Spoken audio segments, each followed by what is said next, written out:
Thousands of intermediate guitarists are missing out on half of the licks, lines, and creative ideas that they could be playing just because they don't understand the 3-fret rule.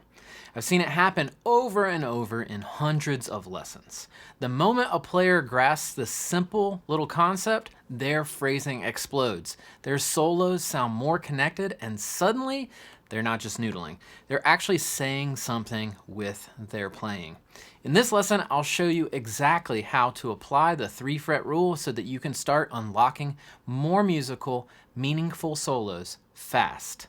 Let's jump in. These concepts today work great with major pentatonic and kind of more soulful sounds, but not so much over strictly minor-based songs or chord progressions. Today, we're using a funky groove over an E dominant 7 backing track, also known as E7. You can download the backing track and all the diagrams for free in the description below. So dominant 7 chords are special because they let you mix both the major and minor pentatonic over them. And that's what makes them so expressive and really fun to play over. Really, it's the essence of the blues sound. So we'll start with our classic box, but stick around until the end because I'm going to show you a super flexible approach that I haven't seen taught on YouTube before. Over E7, you've got two great options. First, the E major pentatonic scale. This is what B.B. King called the sweet sound of the blues. We get major pentatonic by placing the pinky on the E at the 12th fret and playing pentatonic box number 1.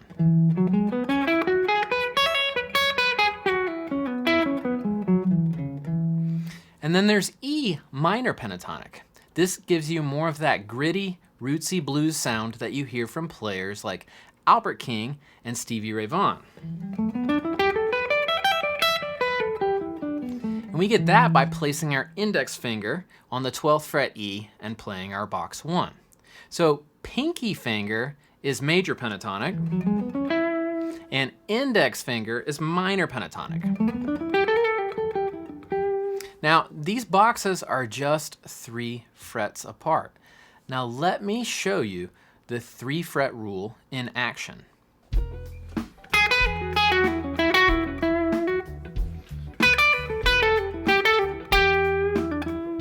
If I take a major pentatonic lick and play it in this box for the major pentatonic and then move it up 3 frets exactly, I land in the minor pentatonic and it just works perfectly over this dominant 7. So, why does this matter?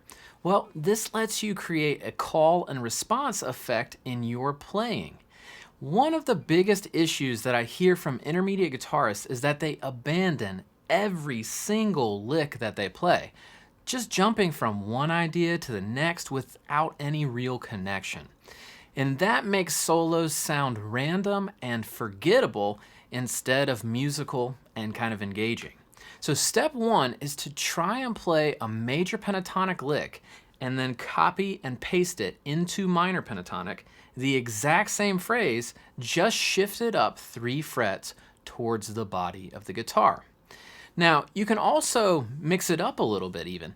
Play a lick twice in major with a little response in minor on the 3rd time. Something like this, like a little lick, lick response.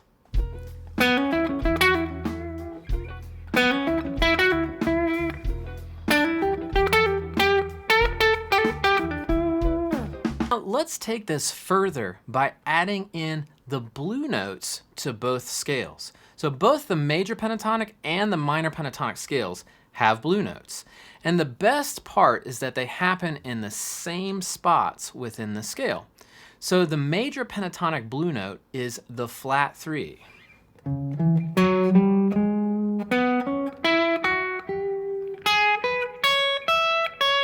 Now don't forget there's also a flat 3 on that B string at the 8th fret.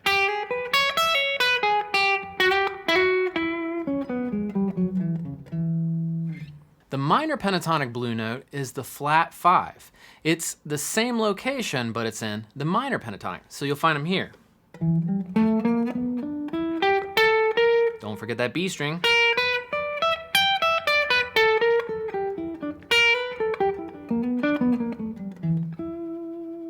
So if I add the blue note in box 1 of the major pentatonic, I can copy and paste that lick up 3 frets and get the minor pentatonic blue note in the exact same spot of the scale shape.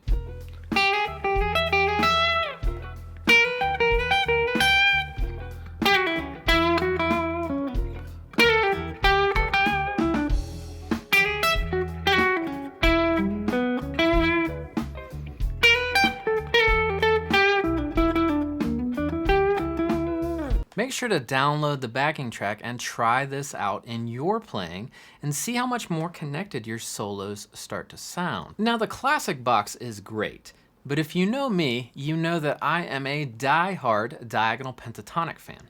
The biggest reason? You can literally use this 3-fret copy and paste concept anywhere on the neck. The diagonal approach opens up the entire fretboard.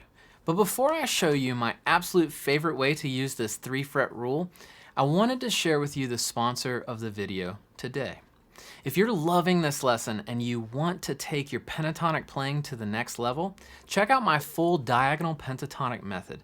This system simplifies the fretboard. It helps you break free from box patterns and gives you instant access to the entire neck. With over 150 interactive licks, exercises, and professional level backing tracks to apply everything in real musical situations. Grab your copy today and use the code 3FretRule to save 20%.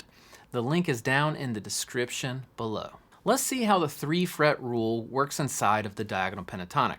So let's say I'm jamming in E major pentatonic at the 5th fret of the B string.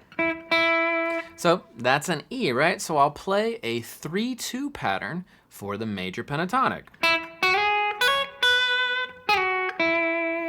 And the neat thing is all that I have to do is copy and paste any idea that I play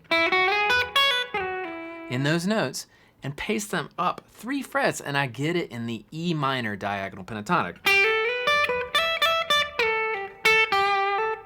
So for example,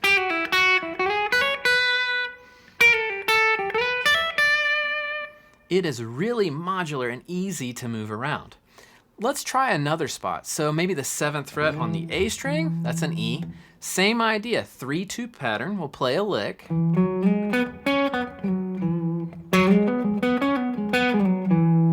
And then I literally shift up 3 frets and now it's an E minor pentatonic.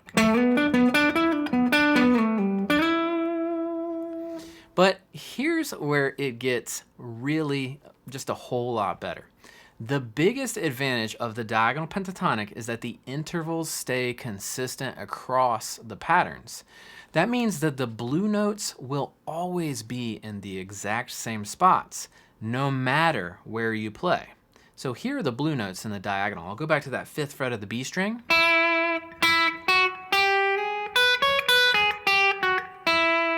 So the blue note is always between the higher 2 notes of the 3-note set.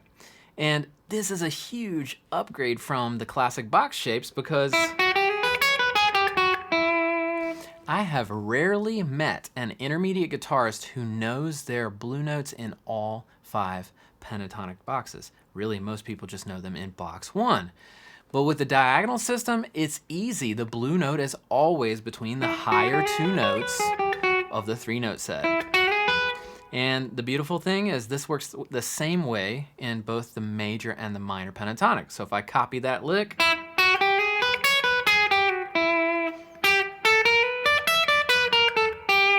it sounds great.